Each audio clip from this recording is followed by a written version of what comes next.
Have you ever felt that gut-wrenching ache of losing someone you deeply love? It's like a storm crashing through your heart, leaving emptiness and pain that seems impossible to heal. Whether it's the death of a loved one, a friendship drifting apart, or a relationship ending, loss hits us all hard. But what if everything we know about loss is wrong? What if losing someone isn't the end, but rather a natural return to where they belong? Intriguing, right? Today we're diving deep into this powerful Stoic idea that you don't truly lose people, you return them. And this shift in thinking might just change how you see every loss you've ever faced. Consider the story of Anakin Skywalker from Star Wars. His desperate fear of losing Padme Amidala drove him to the brink of darkness and chaos. His clinging attachment and refusal to let go were his undoing. And this is where Stoic wisdom shines through. The ancient Stoics, like Epictetus, believed that our suffering doesn't come from loss itself, but from our mistaken belief that we own anything or anyone. They taught that everything in life is borrowed, that nothing truly belongs to us. In this video, we'll explore how Stoic philosophy offers a liberating perspective on loss, one that can help us move from pain and despair to acceptance and inner peace. Stay with us until the end, and you'll discover how understanding this timeless wisdom can transform the way you experience grief and attachment. If you're looking to navigate life's inevitable goodbyes with a sense of calm and resilience, then this video is for you. Make sure to like this video and subscribe for more Stoic insights that can change the way you see the world. In today's comprehensive guide, we'll dive deep into Stoic teachings on attachment, loss, and relationships.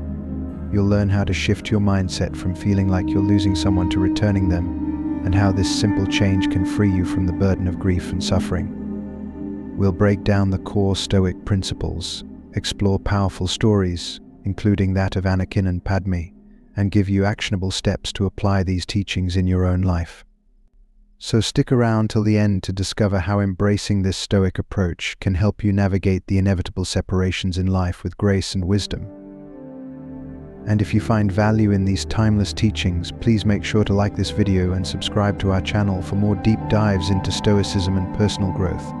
Now let's dive in. Step 1. The illusion of ownership. To begin understanding the Stoic view of loss, we must first address the concept of ownership. Think about it. How often do we refer to people in possessive terms? My friend, my partner, my child. While it's natural to speak this way, it reveals a deeper attachment issue. We start believing that we have some claim over others, their actions, or even their fate. Epictetus, a former slave turned Stoic philosopher, challenged this notion head-on.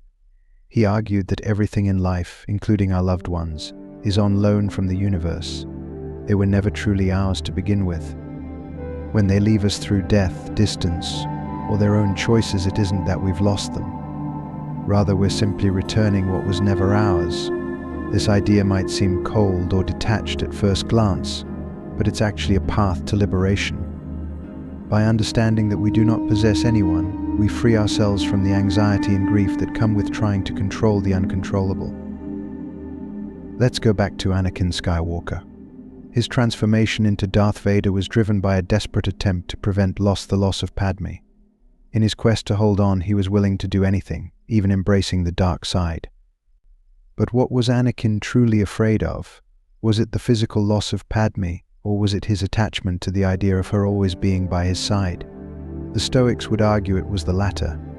Anakin's downfall wasn't the loss itself, but his belief that he had a right to control Padme's fate.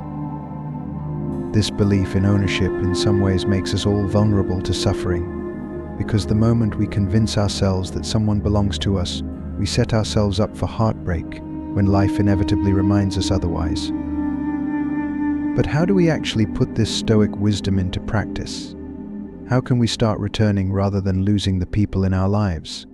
In the next section, we'll explore some actionable steps to help you shift your mindset and embrace a healthier, more balanced view of relationships and loss.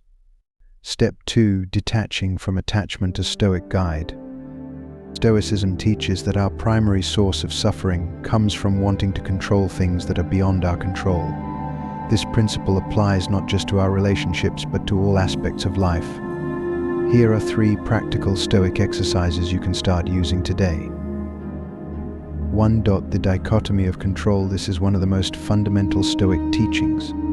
Ask yourself, is this within my control? When it comes to relationships, we must recognize that we cannot control another person's choices, behavior, or fate. What we can control, however, is our own response to these events. By focusing on what we can control, our thoughts and actions, we free ourselves from the unnecessary burden of trying to control the uncontrollable. 2. Contemplation of loss. The Stoics recommended a practice called premeditatio malorum, or the premeditation of evils. This exercise involves imagining the loss of things and people you hold dear. While it may seem morbid, it's actually a way to prepare the mind for the inevitable changes of life.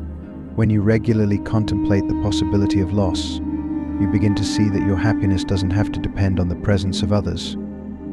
This mental rehearsal builds resilience and helps you appreciate your loved ones even more in the present moment. 3.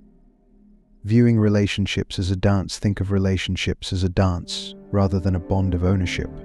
Just like in a dance, you and your partner have to move together fluidly, adapting to the rhythm of life. When the music stops or changes, and your partner steps away, it's not because you've lost them, it's just the natural end of a particular movement. Viewing relationships this way allows for more freedom and flexibility, reducing the fear and anxiety of potential loss. These 3 steps are just the beginning. Remember, learning to shift your mindset from losing to returning isn't about cold detachment, it's about finding a deeper, more meaningful connection that isn't based on fear. If you're finding these Stoic insights valuable, make sure to hit that like button and subscribe to our channel. Share your thoughts in the comments. How have you handled loss in the past? And how do you think these Stoic principles could help? Step 3. Real-life applications. How to return people in your life.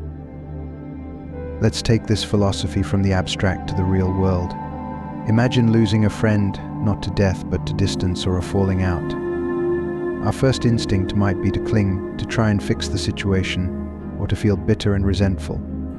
But what if we saw this as returning them? Consider this: perhaps their role in our story has ended, and it's time for both of you to continue on your separate paths. It doesn't mean that the friendship wasn't valuable or meaningful, it simply means that it has served its purpose. This mindset doesn't erase the pain, but it transforms it. It turns loss into a natural conclusion, rather than a tragic ending. Let me share a story of a friend who faced a similar situation. They had a close friend who, over time, grew distant. Instead of falling into despair or trying to rekindle what was lost, they chose to apply Stoic philosophy. They viewed the friendship as a gift, something valuable for the time it existed, but not theirs to possess forever. And when that friend moved away, both physically and emotionally, they didn't lose them, they returned them to life's natural course. They learned to cherish the memories without clinging to them. Think of the people you've lost in your own life. Could you start viewing these separations as a natural return rather than a personal failure? Could this shift help you find peace and even gratitude in the midst of change? Step 4. Letting go and finding inner peace. The ultimate goal of Stoicism is ataraxia, a state of tranquility and freedom from distress. To reach this state, we must let go of our attachments to things beyond our control, including other people. The Stoic practice isn't about becoming emotionally numb or uncaring. Rather, it's about deeply understanding that nothing and no one is truly ours. When we internalize this truth, we can approach our relationships with a new sense of freedom. We can love without clinging, care without controlling, and let go without suffering. The idea isn't to detach from people, but to detach from the unhealthy attachment that says, "I cannot be whole without you." If these Stoic principles resonate with you and you're eager to continue on this journey of self-mastery and personal growth, don't forget to hit that like button, share your thoughts in the comments below, and subscribe to our channel for more deep dives into the wisdom of the Stoics. Let's continue to explore how these ancient teachings can help us navigate the complexities of modern life with strength and clarity. With that said, thanks for watching, and until next time, stay strong, stay wise, and remember to let go with grace.